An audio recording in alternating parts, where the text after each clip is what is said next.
Welcome back to Transformers Cyberverse. In today's review, we're taking a look at episode 11 of season 2, Infinite Vendetta. We begin this episode with Wheeljack once again showing one of his inventions to Optimus Prime, a Seeker. Well, what else would you call it? But they are soon under attack. Starscream. Ha, he said it like Megatron. Speaking of... Starscream! Nope, turns out it's actually my boys, Jetfire and Skybite, each attacking their own opposing faction space at the same time. What a coincidence. By the way, I gotta say, how the way Jetfire talks kind of reminds me of Silverbolt from Beast Wars. No, you're not saving my life again, even after I shot you? It's my duty, ma'am, as a Maximal and as a heroic character. He's definitely going for that cheesy White Knight type. Whereas Skybite, the closest character I can think of is maybe the Monarch from Venture Brothers. Every fiber of my being I stab at thee! As long as blood flows through this heart, I will hunt you down! I will be the stuff of your children's nightmares! It is I, Skybite, the harbinger of your most perfect doom has arrived. Now I will destroy you, Jetfire. What's he doing now? He's making his dramatic exit. This could take all night. I'm gonna get Brock. Oh, I think he's almost done. Well, each opposing faction tells the other new character to get lost, and then each character arrives to reunite with their own respective faction. I like how for a second, they play it as if Megatron and Skybite are going to be revealed as enemies.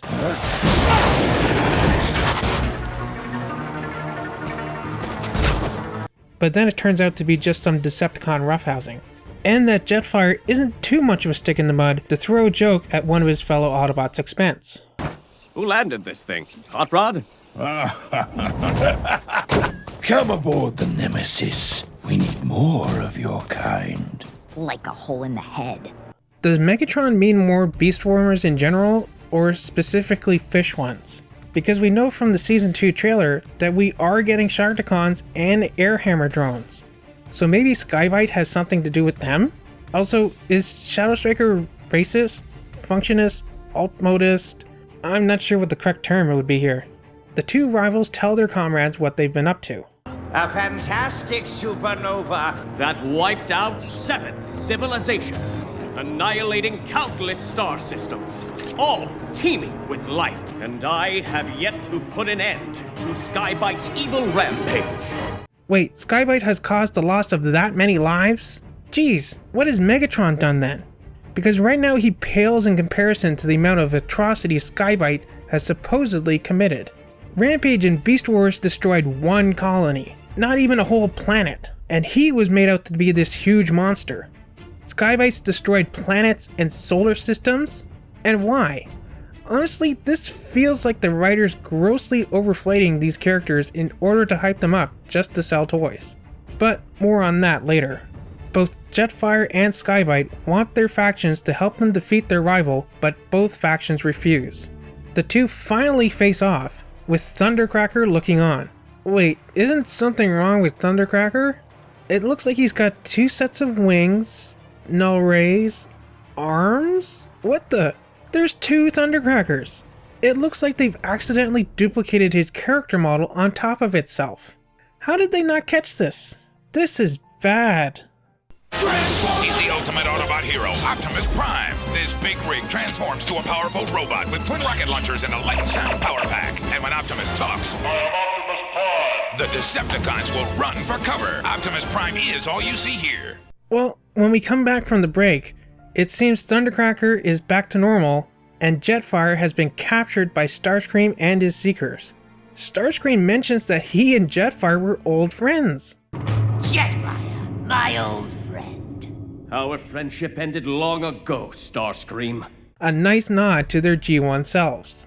Well, as we saw in the clip shown at SDCC, Starscream gives Jetfire and Skybite their respective spark armors from the toys, as a part of his scheme to keep the Autobots and Decepticons busy. We then cut to, once again, both new bots capturing their opposing factions' respective leaders with the idea that they'll force the other one into a confrontation. Seriously, a whole ship full of Autobots couldn't fend off one Decepticon with spark armor and stop them from taking their leader? And vice versa?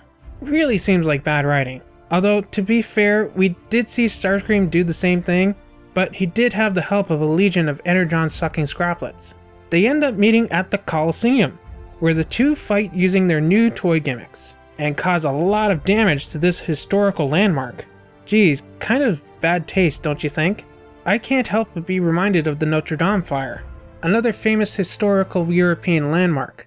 Explosions, dancing, landscapes melt in my fury. Jetfire, I destroy. Wait, was that a haiku? Well, at least they kept something from the original. After Jetfire blasts Skybite, causing him to miss and dig into the ground, into lava. Wait, there's lava under the Coliseum? Okay, whatever. The ground begins to crumble, causing Optimus to fall. Skybite climbs out of the lava, sans spark armor, and Jetfire is about to finish him off, but then he chooses to help Optimus out of the pit instead. We then see Skybite climb out of the pit with his spark armor. Okay, what the hell? I thought he'd lost his armor in the lava. Now he has it again? We then cut to Jetfire helping Optimus home without his spark armor. Did he just carelessly shed his armor like Optimus did at the end of Revenge of the Fallen?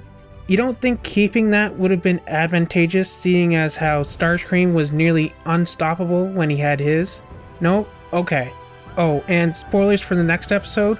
When we see Jetfire and Skybite again, neither of them have their armor. So yeah, forget that, right? This has got to be the worst episode of Cyberverse so far, in both terms of writing and animation.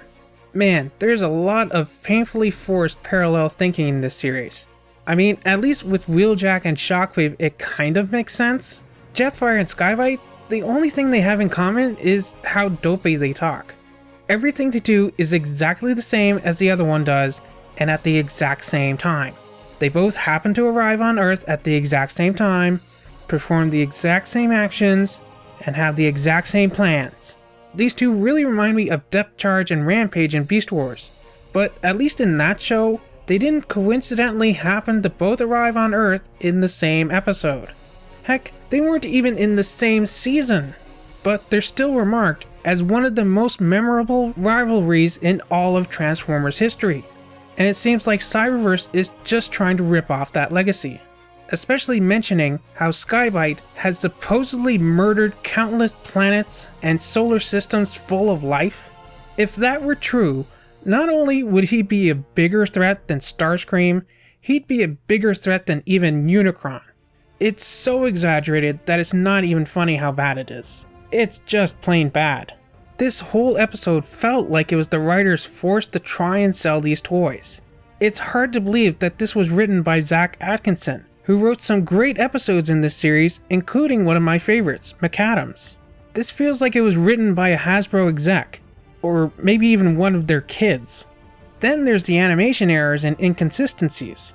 I don't think I've ever seen something this bad in Cyberverse before. Honestly, I think these seem so obvious, they should have caught them before airing. Maybe you don't catch Thundercracker and his fused duplicate on the first viewing. Maybe. Although I certainly noticed something was up on the first watch. I even had to pause to take a closer look. I initially just noticed the double wings and guns, and thought maybe this was playing into one of Starscream's schemes. Maybe he had experimented on his own Seekers and fused them together using the Allspark to make some kind of Super Seeker. But no, it was just the animation team messing up and duplicating the model. And then Skybite seemingly loses his spark armor in the lava, and then gets it back as he climbs out of the Coliseum. This seems like a mistake where maybe they had different animators working on these scenes, and someone didn't communicate to the other that they should be using Skybite's original model here and not his powered up one. But finally we come to the ending scene where Jetfire just doesn't have his armor anymore, and seemingly won't have it for the rest of the series if the next episode is anything to go on, with no explanation why, which seems like a failure of both the writing and animation. I'm sorry, I usually try and be very positive with these Cyberverse reviews, but this episode is just atrocious. despite it debuting the Cyberverse versions of two of my all-time favorite Transformer characters in previous fiction, the flaws in this episode do not do them justice, and makes the series as a whole suffer for it. Those are my thoughts on this abysmal episode of Cyberverse. Maybe you feel different. As always, let me know down in the comments. Remember to leave a like, subscribe, all that fun stuff, and join me next time for what is hopefully a much better episode. I am the Allspark. Maybe a play on Iron Man? I am Iron Man. Batman? I am vengeance. I am the night. I am Batman. The Beatles?